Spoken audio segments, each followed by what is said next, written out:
الحاجات المهمه جدا انك لما بتعمل توكيل لواحد انك لازم لما تعمل له التوكيل ده تبقى عارف عنوانه. لانك لو حبيت تلغي التوكيل ده لازم بتخطره بالالغاء، والا الالغاء ملوش لازمه هيبقى. يعني حضرتك عملت لي توكيل وحبيت تلغيه ولغيته، رحت الشهر العقاري بالفعل ولغيته. في ناس هتقول لك ما ينفعش التوكيل يلغى، ده موضوع تاني اكيد هنتكلم فيه. تمام. بس احنا بنتكلم على التوكيل اللي يجوز الغائه.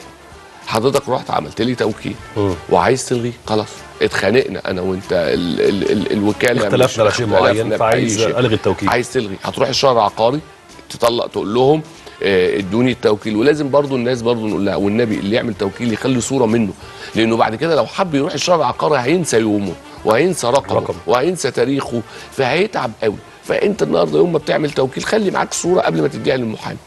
خلي صوره ضوئيه من التوكيل معاك قبل ما تديها للمحامي، ده بالنسبه للمحامي او بالنسبه لاي حد بتعمل له توكيل. خلي دايما معاك صوره عشان لو حبينا نرجع في حاجه نبقى عارفين بيانات التوكيل. تمام. حضرتك لما تروح الشهر العقاري لو التوكيل ده ينفع انك تلغيه بارادتك المنفرده، تمام، هتروح تلغيه. هو كده، ما لو انا لسه شغال بيه كل شغلي يعتبر سليم، ولا يعتد بالتوكيل الالغاء ده الا لما تخطرني تقول لي يا احمد انا لغيت التوكيل. وده انت بتخطرني ازاي؟ بتروح تلاقي بتوع الشهر العقاري بعد ساعات بيقولوا للناس معلومات برضو شويه قديمه. ابعت له جواب مسجل بقى المسؤول قول له انا لغيت. لا، ما انت ممكن تيجي في حته وتقول الجواب ده كان فيه، ما انا ما اعرفش ايه اللي جوه الجواب. انت يمكن باعت لي كل سنه وانت طيب، باعت لي كارت معايده ما استلمتوش. لا استلمته. لا انا استلمت الجواب. مين اللي بيقول ان الجواب ده فيه الالغاء؟ هو الجواب ده مغلق.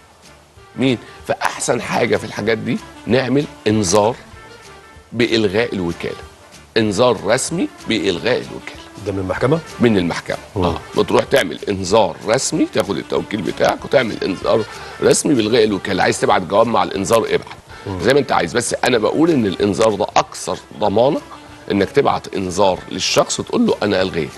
فعشان تبعت انذار او تبعت جواب ما انت لازم تكون عارف عنوانه.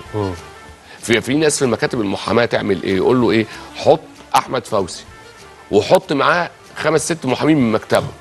5 6 محامين دول انت ما تعرفش فين مكاتبهم ولا فين عناوينهم ولا فين حاجه. لما تحب تلغي هتلغي لمين؟ فكل حد يا جماعه يعمل توكيل ياخد صوره بطاقه الراجل عشان يعرف بياناته وعنوانه من صوره بطاقته، عشان لما في المستقبل يحب يلغي له. ودي حاجات مش عيب، دي حاجات امان ليك. لان تخيل حضرتك كم المعاناه اللي ممكن يصادفها واحد ما معهوش عنوان الراجل اللي هيلغي له. بالظبط. التوكيل ساري ومفتوح. فناخد بالنا من الامور دي في الوكاله. تمام.